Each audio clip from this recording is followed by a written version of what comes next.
అండి. ఇవాళ మేము ఖైరతాబాద్లోని విశ్వశాంతి మహాశక్తి గణపతి దగ్గరికి అయితే వచ్చేసామండి.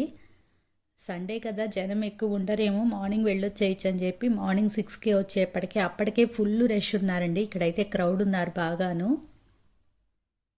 అయినా దర్శనం అయితే బాగానే అయ్యిందండి. ఎక్కడికక్కడ ఇబ్బంది లేకుండా సిస్టమేటిక్గా అయితే పెట్టేశారు, బార్కెట్స్తోనూ అంతాను. 69 అడుగులైతే ఉన్నదండి గణపతి విగ్రహం. చాలా ఎత్తుగా ఉంది చూడటానికి. 1,00,000 రుద్రాక్షమాలైతే వేశారు. గరికమాలలు, గజమాలలు, ముత్యాల వర్షం కూడా కురిపించారండి స్వామివారికి మొదటి రోజు. చూడటానికి చాలా బాగుంది.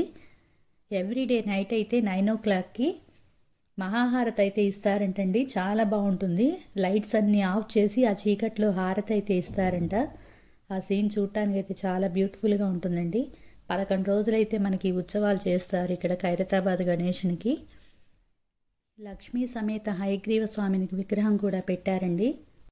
గణపతికి ఇరువైపులా వాసవీదేవి, గజ్జలమ్మ తల్లి అమ్మవారి విగ్రహాలు అయితే ఉన్నాయి.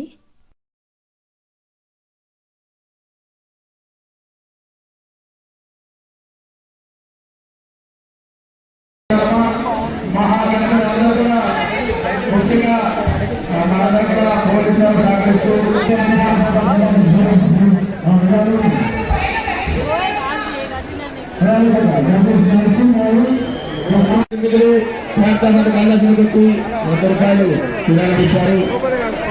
తాళపల్లి ప్రసాద్, లావణ్య వారి దంపతులు ఖైరతాబాద్ కైలాసానికి వచ్చి కాబట్టి భక్తులు అధిక సంఖ్యలో దయచేసి ముందుకు నడుస్తున్నారమ్మా. ప్లీజ్ ముందుకు నడవాలి.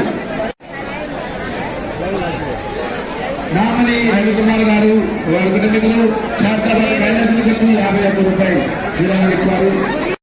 అమృత చెప్పండి.